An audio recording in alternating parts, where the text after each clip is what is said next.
Ahoy! Robert and Julia Miller with Sea Days. We wanted to take a moment to recap what went on our recent Sapphire Princess cruise. Because there was changes. There was some things that happened and how Princess responded, and try to answer the question, were we properly compensated for the interruption to our cruise? Right. Big changes to the itinerary.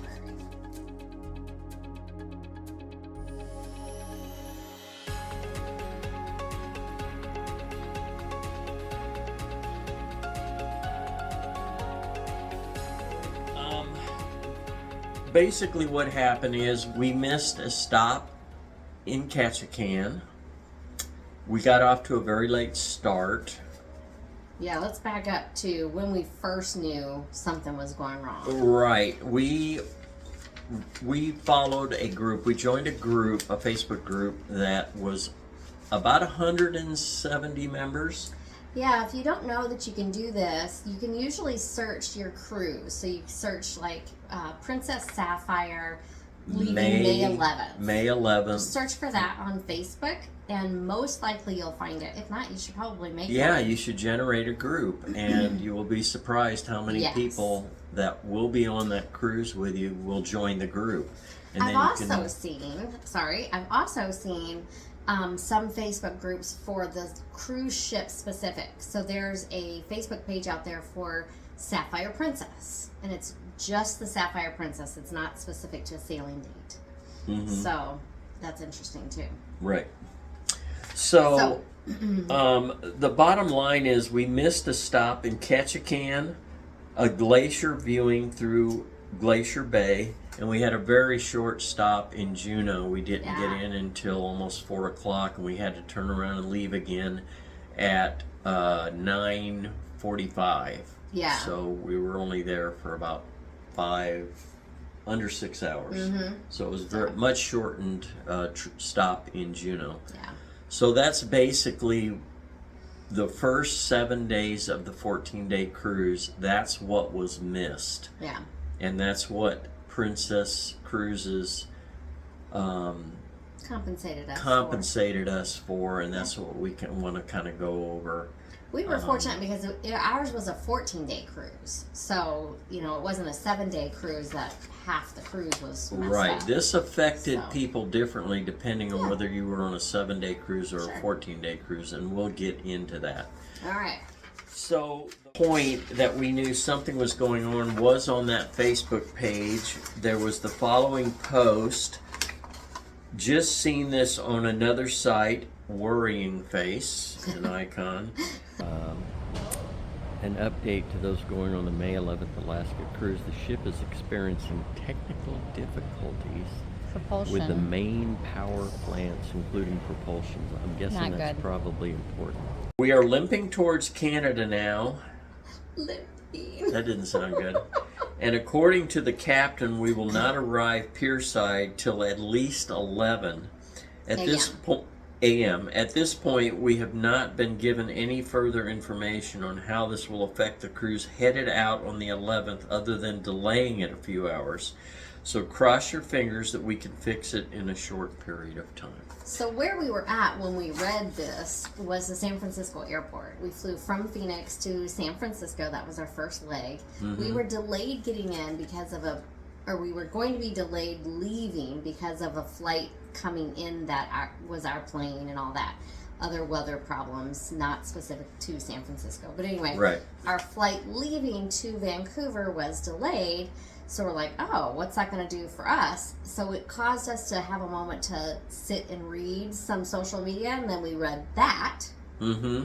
And we're like, whoa, what's going on? Yeah. Well, the delay meant that we didn't get in until 3 o'clock. Yes. Almost 3. It was like 2:40, I think. Yeah, 2:40.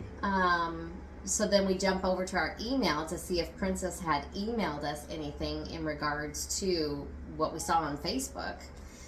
And sure enough, they had. They said, do not report until 3 o'clock Don't even at the come. earliest. So we're looking at embarkation between 3 and 5. So we're like, ugh, okay. So, well, it's going to work out okay because we don't get it until later anyway. Right. That worked out fine. Yeah. So that ended up not being an issue. Yeah. So the bottom line, we got on board about 4:15ish. Probably about that, yeah. Somewhere in that range, and started immediately enjoying the ship, exploring, visited. Again, check the first day video, and you'll show everything that we did that first day of embarkation. Yeah, I mean, we were kind of just thinking that they were going to be able to fix things while they were there in port. Not a problem. So we went ahead and waited and expected, it was going to be a late at night leaving the port, but it didn't happen by the time we retired for the evening. Yeah. And sometime late at night, early morning, we finally got off. Yeah. One thing we did immediately notice was that we were not moving very fast. No. At all. No. And the captain came on, and we were going at a pace of about 12 knots. Yeah, I remember you saying that. Yeah, so. And so fortunately, they're not going to be stopping at Ketchikan. I'm sorry, Still suspected they are still working on something. He said they were going to run some tests. They came to a complete stop at one point, and then ran some tests, and then later that evening we received a letter, and this is when we realized we were not going to be able to experience the cruise. No, we didn't get that letter until the 13th. Till the 13th? Yeah. Okay. Now, the captain kept coming on. He would make 2 announcements, at noon and then at 5. And so the first sea day would have been the 12th. So he came on at noon and at 5, and I think noon was when he said, noon or 5, he said, we're gonna miss Ketchikan. Okay, I'm sorry. I apologize. He did mention that, missing Glacier Bay and Ketchikan. Yeah, it wasn't until the next day that he said, oh, by the way, we're gonna miss Glacier Bay also now. Right, and that's when it really got to be, wow, like, this is going to be a cruise where we're not stopping very much at all. And there was a lot of people that had were going up, northbound, and then doing on sea, getting off in Whittier and then heading to the lodges. They didn't have a chance to see Glacier Bay on the way back, so like we did, because it was a 14-day cruise. So we did receive the letter on the 13th, and these are the highlights of what it stated. We can now confirm ongoing adjustment to the ship speed will unfortunately result in significant changes to our itinerary. Yeah, by that point. As previously announced, we will arrive in Juneau, Alaska on Tuesday, May 14th between 2 p.m. and 3 p.m. and depart at 9:45. And you're supposed to be there, I think it's like 9:30 was the original itinerary. Right. Yeah, you were supposed to be able to be there all day in Juneau. Pretty much all day, yeah. To ensure a timely arrival into Whittier, we have made the incredibly difficult decision to modify our itinerary. We will proceed with our visit to Skagway, Alaska on Wednesday, May 15th, but unfortunately we must cancel our scenic cruising of Glacier Bay on Thursday, May 16th. Right. So this is when people were really starting to get a little upset and go, this cruise has become a total bust. Right. So when, they were sympathetic about it. When unexpected events necessitate a change in our itinerary, we share in your disappointment. Right. We understand this is not the voyage you anticipated, and you will receive a 75% refund of the cruise. We're like, oh, okay. Right off the bat. Now, again, we're talking about only the 7 days. The 7 days. Not technically, even though we purchased this cruise as a 14-day cruise, it was technically 2 back-to-back 7-day cruises. Right. They counted as 2, so when you're counting how many cruises you've taken Princess at least counts it as 2 cruises. 7 days up, 7 days back. Right. So. And there were people that were just taking the 7 day, Yeah, which yeah. were the ones that were most affected by this going on. What else did they give So, us? they said that you'll receive the 75% refund of the cruise or cruise fares you paid, along with a future cruise credit of 75% on your cruise or cruise fare. So ultimately, cruise tour fare. So that's the land and sea part. Yeah. Right. Yeah. So ultimately, we're looking at getting 150% back. That's why I was like, wow, that seems like Then, really and this is in addition, any adjustments to the taxes, fees, and port expenses, because that's a big part of your costs of a cruise. Those associated with these changes will be automatically credited to your onboard account. Onboard account, yeah. So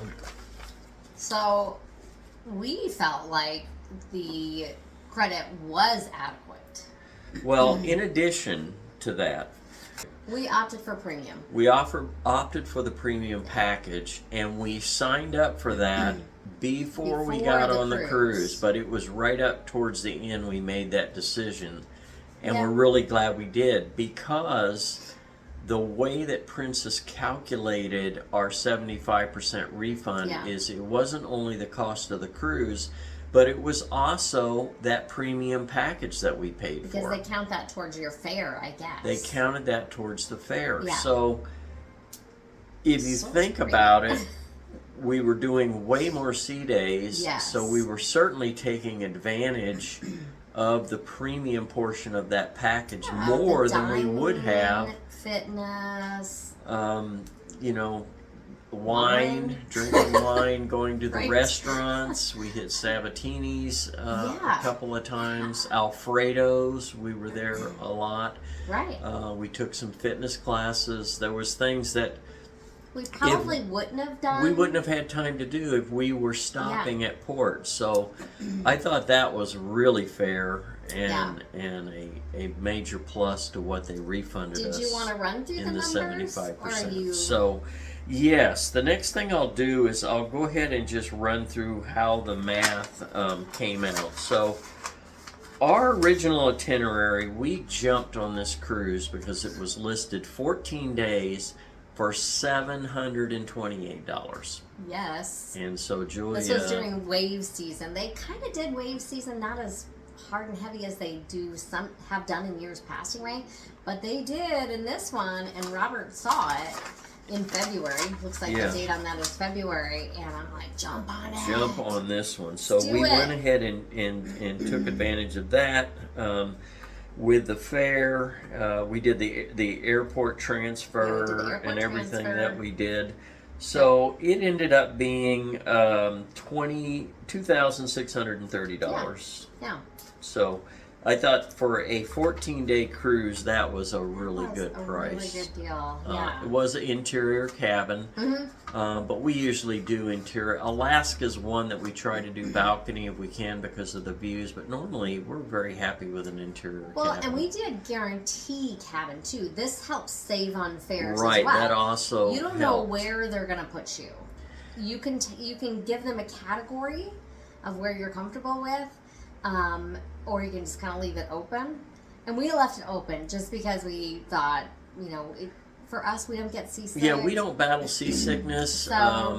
Since we switched to the premium package, that upped the cost of the cruise to $3,696. So it ended up being per person $1,848. So which was about $1,100 more.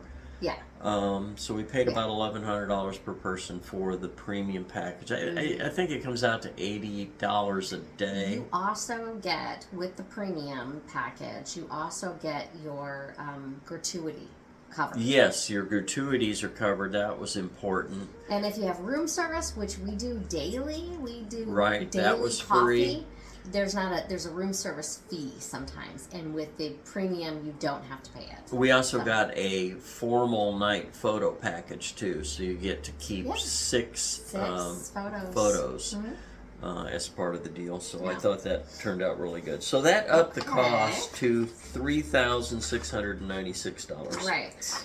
Okay, so doing the math, we were refunded $1,386, which Total. worked out perfect.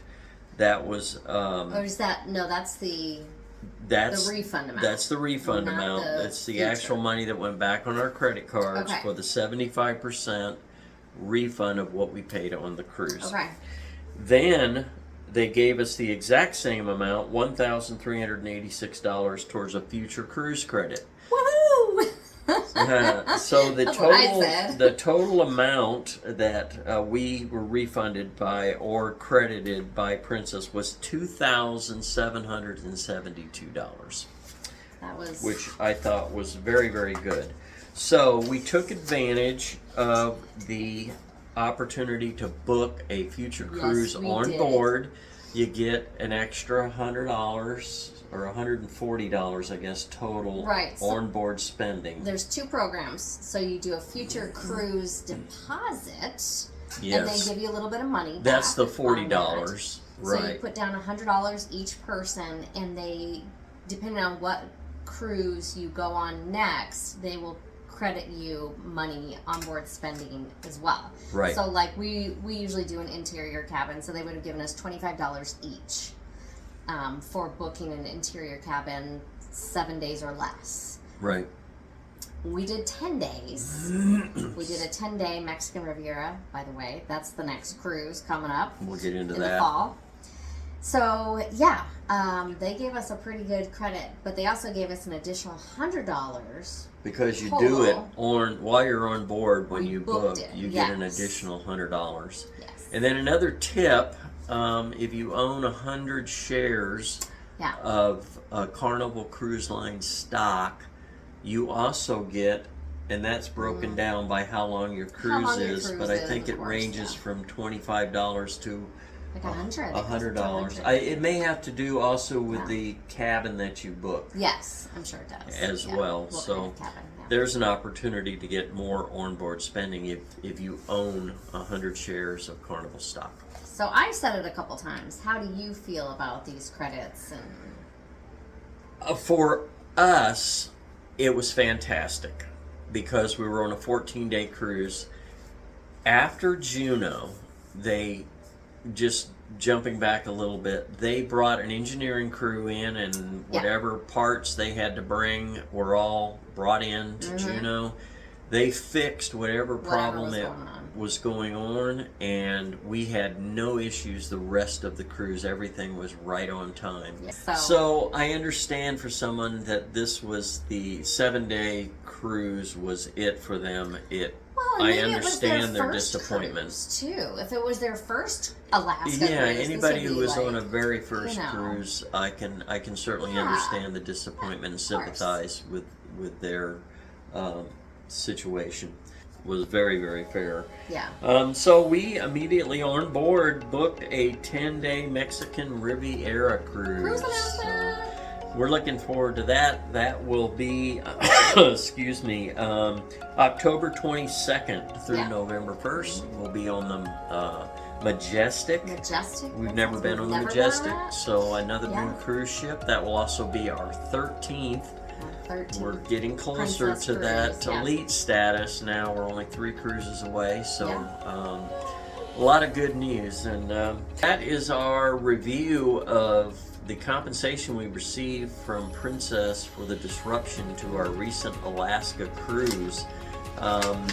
If you have any questions or comments, please include those in this video and we'll get right back to you.